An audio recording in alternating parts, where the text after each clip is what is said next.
Dios les bendiga enormemente.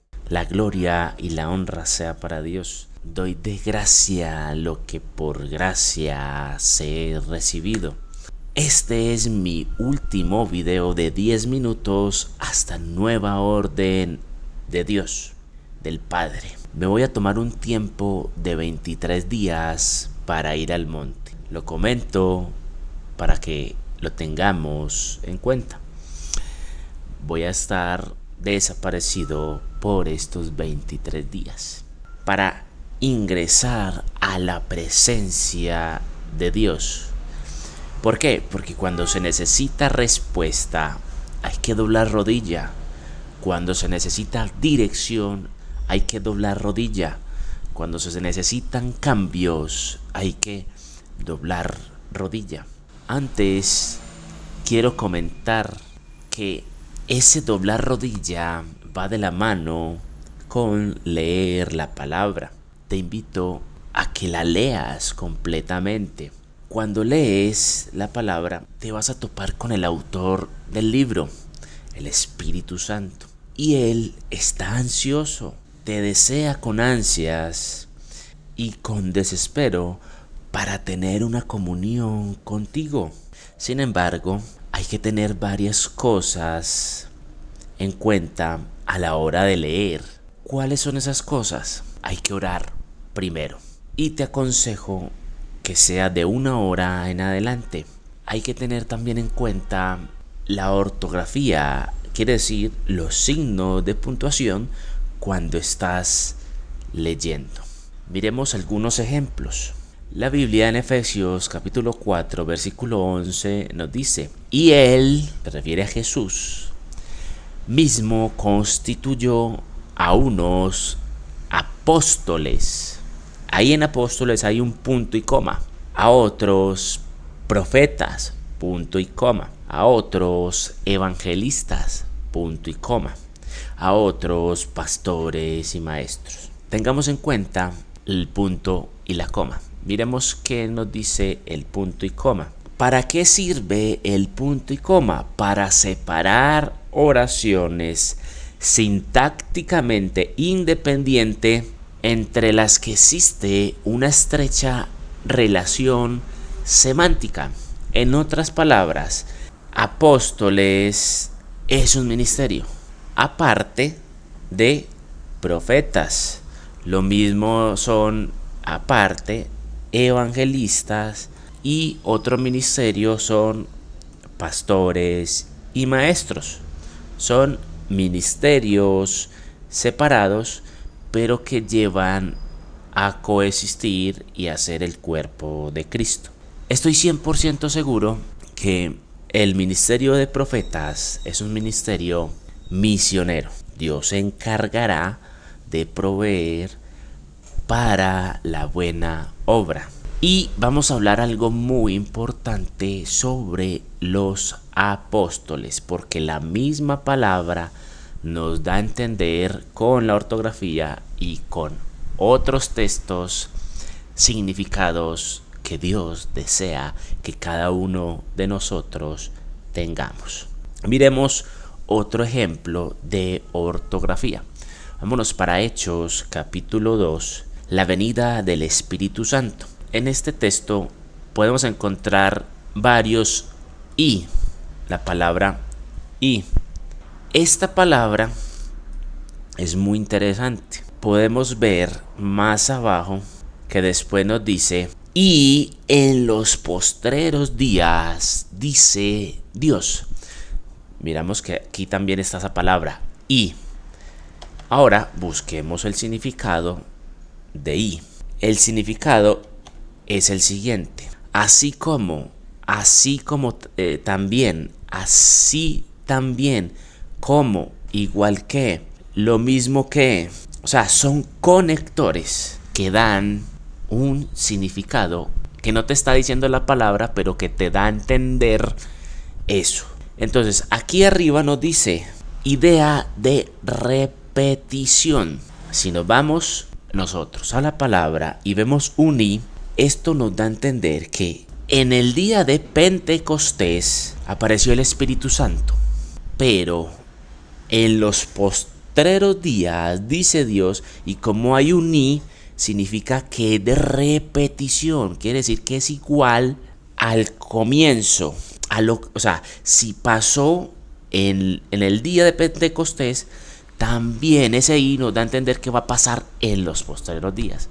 Pero eso no lo dice la palabra, pero da a entender el signo de ortografía.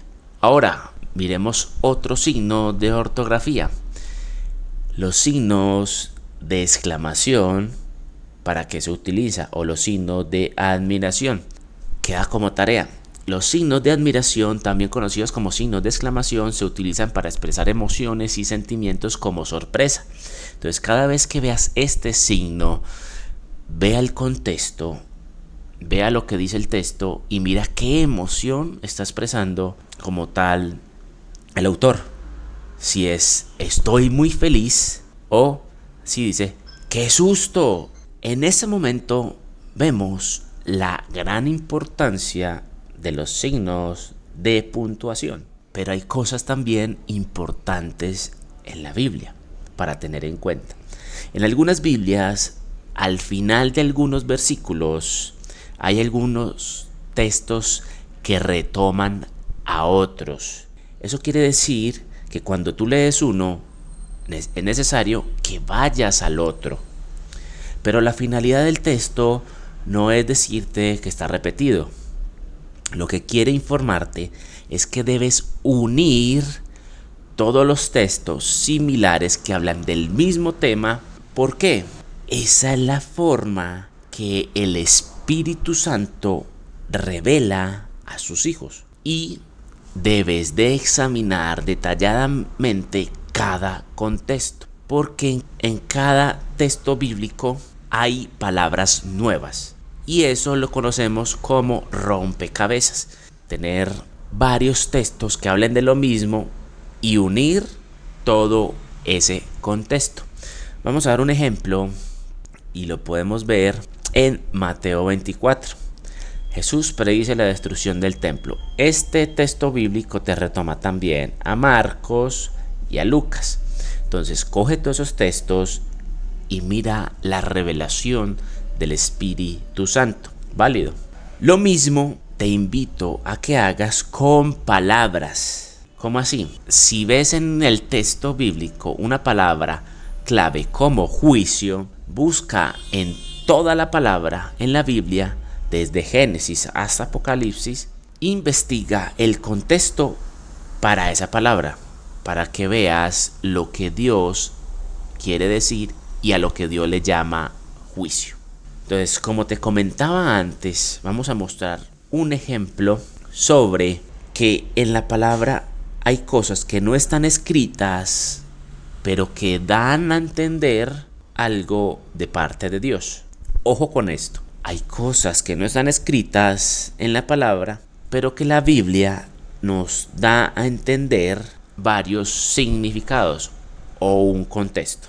Algo importante vimos con los ministerios que constituyó Dios, y es el de apóstoles, ¿cierto?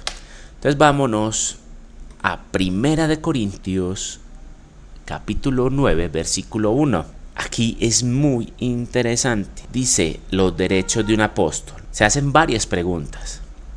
No soy apóstol. O sea, que le están cuestionando que si él es apóstol, ¿cierto? Eso nos da a entender. La otra pregunta que nos da a entender, no soy libre. O sea que, ¿por qué está diciendo que no soy libre? El único que da libertad es el Espíritu Santo. Quiere decir, hey, ¿acaso no tengo el Espíritu Santo? ¿Ven? ¿Y cómo se logra esa libertad? Orando sin cesar, no dejando entristecer el Espíritu Santo. Y aquí hay otra pregunta importantísima que da a entender algo más. No he visto a Jesús, el Señor nuestro. ¿Qué da a entender esa pregunta? Que en este tiempo el que se proclame apóstol es un hereje. ¿Por qué? Porque si esta persona escribió no he visto a Jesús el Señor nuestro, quiere decir que solo una persona que ha visto a Jesús en persona se puede denominar apóstol. Y eso no lo dice la palabra, pero lo da a entender. Estas preguntas nos dan a entender cosas importantísimas, como la que sigue. ¿No sois vosotros mi obra en el Señor? O sea, es un ministerio y por causa del Señor, Él va a recibir su corona porque ha dejado ese apostolado. Pero eso le corresponde a esa persona. Queridos hermanos, hay cosas en la palabra que no están escritas, pero que nos dan a entender cosas importantes. Así que la invitación es a escudriñar las escrituras, a que tengamos en cuenta todo lo anterior. Y si ustedes tienen otra enseñanza, algo importante como esto, que han visto y yo no he visto, porque es posible, déjenmela en los comentarios o escríbame en el interno para yo seguir escudriñando las escrituras. Dios les bendiga y escudriñela. Así estamos juntamente con Dios.